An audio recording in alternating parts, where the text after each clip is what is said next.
District Governor Brian, past Council Chair Phil, past Council Chair Mal, Lions, Leos, guests, conventioners all.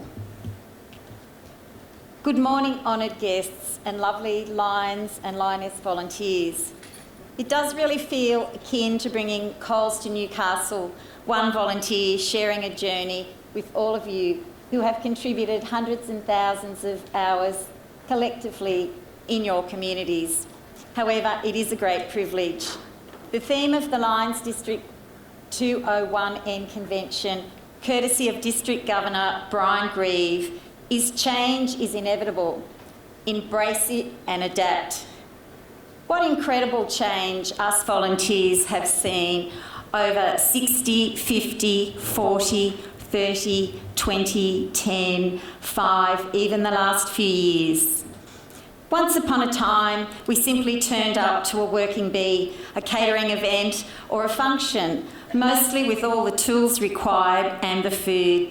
Happily and generously, we worked together. Our babies were in prams, toddlers in tow, with untagged extension cords underfoot. Mostly we were all Australians, spoke English and probably grew up in the same town. We all ate everything. Corned meat or egg sandwiches, maybe a mutton casserole. Definitely no Greek salad in sight. Milk was straight from the cow, no light soy, lactose-free, goat or almond, and definitely no place for vegans. Good heavens, this is prime lamb and beef cattle country. Definitely there was no scanning or accreditation passes. Fast forward to 2023, and us volunteers now feel like we are executive without any of the bonuses due to all the inevitable change. At times we feel that the best way to adapt is to do a Qantas first, like CEO Alan Joyce, and take an early departure. We communicate via text, WhatsApp, Snapchat, Instagram, email, Messenger, Google Docs. Actual mail with stamps seem like a lifetime ago. Perhaps we are to blame for the falling profits of Australia Post. We are accredited for first aid, food handling, food service, the responsible service of alcohol, gambling. We have a working with children check, national police check, governance and compliance accreditation, and we've completed our very short volunteer and workplace and safety health induction, which took us all day. High-vis vests and swing tags are our uniform. We sign in and out on a tablet, and the swing tag gains us access to our beloved community facility with a 60-minute sprint to disarm the NASA-engineered security system. There's no key under the brick. Minutes and agendas and reports are emailed. They're on Workplace, the cloud, Google Docs, while tablets, iPads, laptops are with us everywhere. But what hasn't changed is the dedicated passion and willing commitment of volunteers who give our all for our communities, whatever group you are in. Our collective generosity underpins our communities, so we need to use technology and these changes as our friend and embrace it. My amazing volunteer journey is akin to a book, unlikely ever to be a bestseller, but heartfelt with 10 chapters.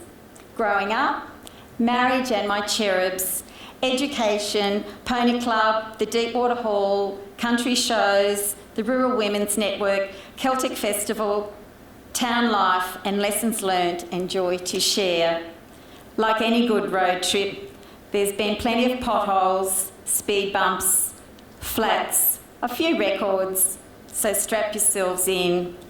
I grew up as the eldest of 7 children in 9 years. Yes, we're a Catholic family. I moved here when I was 4 and I've spent most of my 57 years here. So yes, I'm officially a senior. We moved to a property east of Glen Innes where helping each other was what everyone did. And that was such a wonderful training ground for my life. Whatever happened, whether it was good or bad, someone was bogged, there'd been a baby born, we all just helped. I went to St. Joseph's School, and that ethos of helping each other was just the fabric of the school. And it was incredibly important to learn those lessons very early on in life. Rural life is a very tough taskmaster, as we know. And in the cattle recession, my father went back to work and my mother full-time work as well, which was the perfect training ground for me at 10, raising all of my siblings, learning to make do, to turn collars over, 1,000,001 meals with mince. We experienced the generosity of a small community when our house burnt down when I was 11. Us children were so excited to be staying at the Royal Hotel here in Glen Innes, and we could order anything off the menu. Very exciting. That was just reinforced the generosity of small communities and the great importance of helping each other.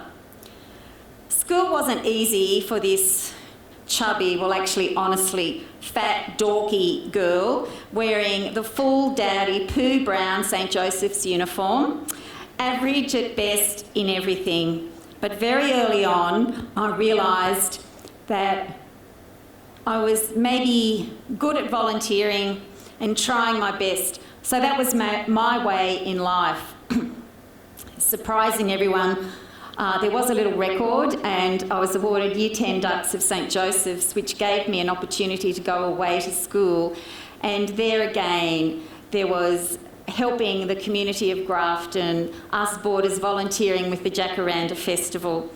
So that was a wonderful training ground for me, and I had the most amazing mentor, my great aunt Gag, who taught me two really important things. There is an opportunity in everything, even if it doesn't look like it, and it's in giving we receive. A career didn't seem on my list, really, rather marriage. I think someone up above had a hand in it, and almost 18, I met my children's father. Soon I was married with not one, but three beautiful children, Daniel, Charles and Laura. I was a mother, blissfully happy, living in the small country area of Deepwater, north of Glen Innes, on a property. And once again, volunteering, being part of that small community was what everyone did.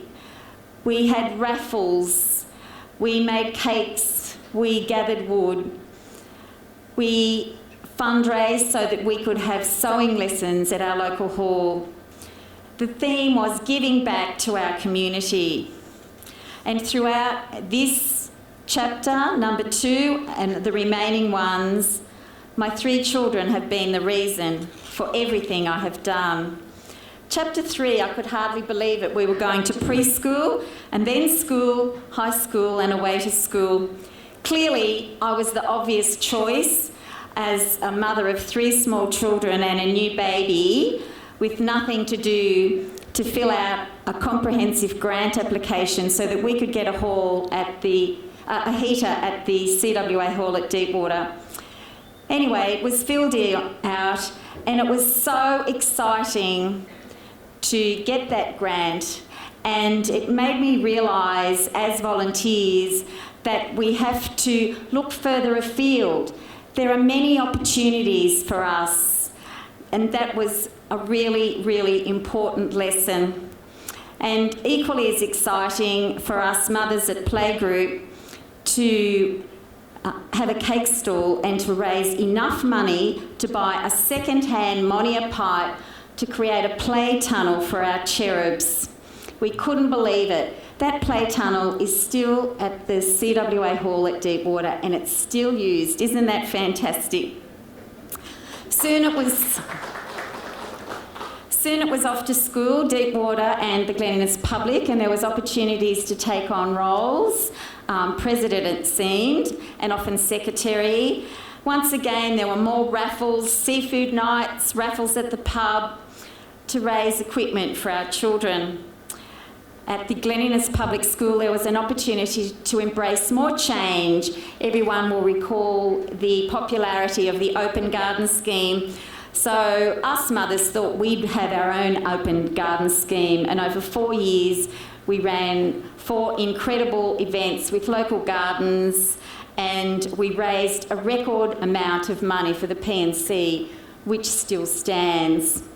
And one of the most exciting things was that the posters were photocopied. More change. How exciting was that? High school and then away to school, but the same theme, volunteers working together. Chapter 4 is Pony Club. 2 decades of incredible fun. Once again, working together. There was the role of camp mother, camp cook, zone secretary, zone publicity officer. Our little pony club, Emmaville, was like the wooden spooners in zone 13, and we had to work really hard at everything. And we thought outside the square, and we realised we were pretty good at this catering. So we catered for a number of events, and in the first instance we raised enough money for every one of our little riders to have their own yellow polo shirt. It was the proudest moment. We thought we'd won the lottery. We certainly had to adapt. We were asked to cater for 2 weddings, one at the Dundee Hall and a lovely local garden. At the Dundee Hall we catered for 150 people, where we could use the pie warmer or the urn, not both. There was no running water. We had a wonderful time, and our young riders were our wait staff. I will say, with this decade of Pony Club, every second was wonderful, except that bit involving those 4-legged things called horses. I did struggle with that. But anyway, I survived. And we catered for a wonderful wedding in a local garden. And it is true, what goes around comes around in a small country town. And it was absolutely the most joyful experience 2 weeks ago to see the eldest daughter of that wedding volunteer her time to teach my eldest grandson, Mac, how to play polo cross. Isn't that wonderful? Emmaville was the smallest club in Zone 13, and in 1995 we took on the gargantuan challenge of hosting a jamboree. As jamboree secretary, it just seemed extraordinary, but together we managed it, and a little record remains the best run jamboree ever with a budget, and like CEO Alan Joyce, we finished early. And there was more change too. Someone suggested a computer record keeping system. We were all a bit nervous, but it worked. And one of my last roles as secretary was to fax minutes. I could hardly believe it. I didn't have to go to the post office. I put them in this machine and they were received at the other end. Chapter 5 is the Deepwater Hall, and that's been the hub of our community. Volunteers, whether it's Red Cross, the Tennis Club, SES, the Deepwater Players, the art group, the Sowers, all working together. 20 years ago, I was fortunate, I thought at the time, to be elected as chair. This would be a wonderful role. I soon realised that we inherited a budget in the red and a hall, like most of us, needing a makeover from top to bottom. However, over the 20 years, we have received over $550,000 in grant funding and in kind, and that same amount has been contributed in volunteer hours. Our hall is now one of the best equipped in the region. It's hosted weddings, wakes, training days, during COVID, social get-togethers. We've hosted Tamworth Country Music Festival artists during the drought, Amber Lawrence, Adam McClymont. We were awarded the Glen Innes Australia Day 2019 Community Organisation of the Year, and in the same year the New South Wales Awards runner-up for excellence in Crown Lands Reserve Management. Chapter 6 was shows, and who doesn't love a country show? They're absolutely the best thing and we look forward to them so much. I received a summons as a young bride to volunteer at the committee rooms at the Glen Innes show. I was keen as mustard. I turned up early, but I'd already committed a faux pas. Clearly I didn't get the memo about the dress code, and no, I wasn't wearing a shirt maker dress with court heels and pearls. It was summer, I was 19, I had a sundress on that had a shoestring strap. Anyway, and then I cut the tomatoes up incorrectly, but those wonderful women were such great mentors to me, and there was a 25-year association with the Ladies Auxiliary. In 2000 it threatened to fold, and 100 women met in the committee rooms, and we went from strength to strength. We were keen as mustard, we embraced change. There were new tablecloths. We were even really rash and introduced Moccona coffee as opposed to international roast. Now I think you can get a cappuccino. We wore aprons. We celebrated 50 years with a cookbook. We hosted in 2002 the Zone 14 Showgirl Dinner, serving 350 meals in the new basketball pavilion with no power. We had barbecues and headlights, and it was extraordinary. And once again, it's a collaborative effort. Students from the local high school and other organisations helped us. And it was so exciting to see what volunteers can do together. Having been told at the initial meeting when they were planning it, ladies, we've asked you out of courtesy, but we know the Ladies Auxiliary couldn't do this, with which we replied, we would love to. The Ladies Auxiliary during that time still hold the record for the most amount of money raised. And out of that, there was an amazing opportunity to be invited to volunteer at the Easter show in Sydney as a steward, and then join the Auxiliary Committee. And in 2019 was awarded the Legend of the Easter Show for New South Wales.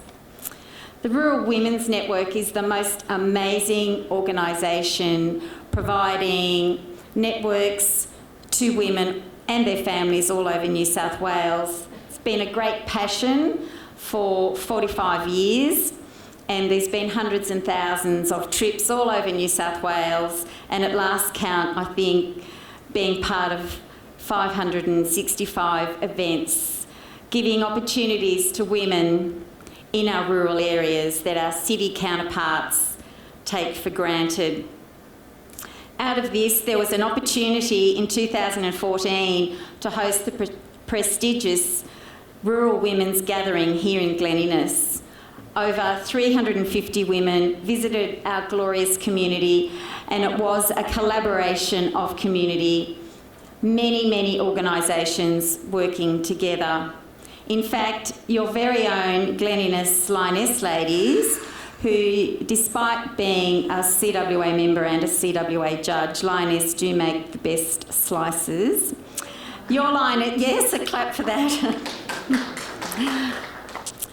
The Glen Innes Lioness ladies provided the morning tea on the Saturday morning. So it was a wonderful collaborative effort, and it was wonderful to receive the Premier's Award for that achievement for Glen Innes. In 2022, our community was given the opportunity to host the relaunch of the New South Wales Women's Gathering under the Office of Women. This was an absolute coup for Glen Innes and Ben Lomond. Two amazing events were held, both sold out, and the Minister for Women, Bronnie Taylor, who actually represented the Premier in the 2014 gathering, came to Ben Lomond and announced government funding of $3 million and 3 staff for the Rural Women's Network to continue throughout rural Australia, rural New South Wales. And this was due to the commitment and the dedication of people lobbying that it needs to continue. So the power of committed volunteers is very, very powerful. The Celtic Festival, Chapter 8. There was an opportunity to look for a job 12 years ago, not part of my plan. 60 applications, only 2 interviews, and I was fortunate to get a job with council, my dream job, admin for the Celtic Festival part-time. Dancing and tartan, how easy would that be, I thought. And council still has a container, I think, of the Mary blunders. I didn't always get it right, but I certainly gave my best. And I turned that part-time role in a full-time role, volunteering all over New South Wales, promoting the festival, wearing the Glen Innes tartan, Maclean Highland Games, the Scottish Festival, Brigadoon at Bundanoon, Aberdeen, even over in Scotland, the Cal Highland Games. And there was a very funny story, although our tour leader didn't think it was funny. I travelled with the Armidale Pipe Band and the pipers were all practising 400 handsome pipers, the mind boggles. And there's an unwritten law that women aren't allowed in, which clearly I broke. And the pipe major came up and asked what I was doing. And I said, I'm here on a study trip. And he said, what are you studying, wee lassie? I said, I'm here to see if it's true that nothing's worn under the kilt. And with that, there was a Mexican wave of kilts.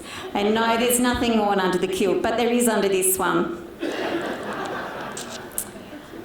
Chapter 9, Town. 12 years ago, there was yet another opportunity to move to Glen Innes. Not what I planned. The grief of a failed marriage has been happily overshadowed by my children forging their way. And moving into town was just like opening this wonderful new world of volunteering and working along so many other wonderful people. Quota, CWA, the Hospital Board, Zonta, Red Cross, View Club, the Local Community Centre, the Primary Health Network, Advisory Committee. Together, we've all worked together, whether it's to raise money for a family who are suffering with a cancer diagnosis, $10,000 for the Bush Brigade, the RSL, the Can Assist, with fashion parades and fundraisers. This has been an extraordinary decade, and it's just been amazing to see the generosity of communities and individuals and what we can do collectively for our communities.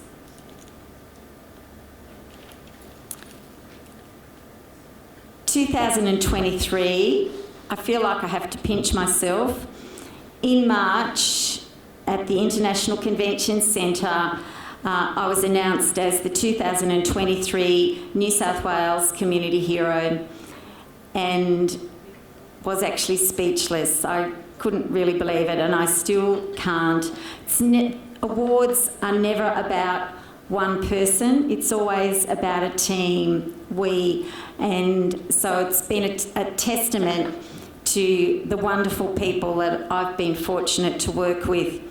In September, I was awarded the Rotary New South Wales Inspiring Rural Women, and 2 wonderful things have come out of those opportunities.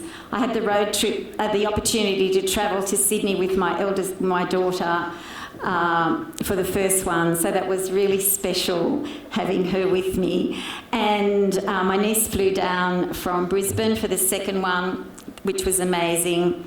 But importantly, our community, Glen Innes, and our region has benefited from a number of events because of these opportunities.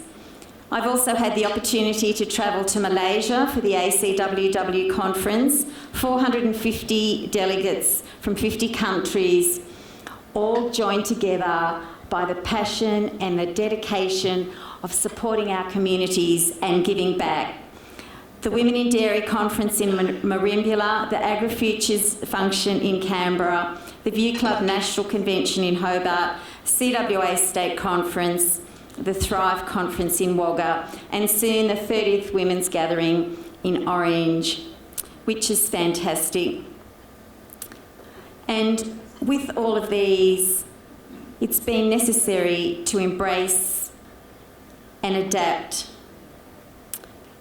The lessons that I've learned as a volunteer: always admit your mistakes. That's very important. We all make a mistake sometime, so own it and ask for help. Give generously, whether it's with your skills, your time, or your connections. That old saying, it's not what you know, but who you know, does ring true. And if you've got a connection with a local politician or a CEO, use it to your advantage. Be kind, and if it's hard to be kind, maybe it's best to be quiet. That mantra of sharing and giving and walking kindly with each other is so important. I know we've often been tempted to retaliate, perhaps a less than kind comment with another less kind comment, but in my experience, being kind always works. The harder we work, the luckier we get. That is definitely true. And so now, as the chapters of this volunteer journey comes to an end, there are many more chapters planned. The things that I have learnt. So for me, being a volunteer is akin to creating a splendid, crazy patchwork quilt. I started off with a pattern and a plan, but pretty soon the pieces don't fit the plan. So yes, I had to adapt and embrace change. My ever-changing pattern has given me untold opportunities. Yes, with great sadness, joy, hard work, difficulties, and lasting friendships. It means being resilient, resourceful, reliable, that relationships are paramount, and distance is no barrier. 3 hours, no trouble at all. Weather is always going to feature in our conversation, and mostly, like a Girl Guide, to always be prepared for the unexpected. And always, but always, take the time for those small gestures of thank you.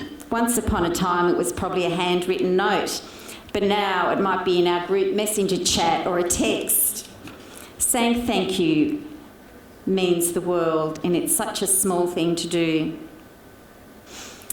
Finally, in the beginning of this book of being a volunteer, like all of you, as it is in the end of these 10 chapters, it's family, friends and community. Truly, I feel so blessed to have had all these opportunities and to live here in Glen Innes, which punches above its weight in all things, but especially being generous. While personally, I must simply be the luckiest mother, mother-in-law and tinker nanny granny ever. I have 2 of my 3 married children living here, and my middle one is returning next year. So Daniel and his beautiful wife, Steph, Annie, Pippa and Fred. Charles and Steph, yes, 2 daughter-in-laws, Steph, they've made it really easy for me, and they're both beautiful girls. And baby Genevieve, who arrived safely 2 months ago. Laura and the perfect son-in-law, Alec, Mac and Joe. They have been the reason for every single letter and every single word and every single chapter of the book thus far. But in the words of my great aunt, who was the wisest, most wonderful woman in the world, it is in giving that we receive. Thank you.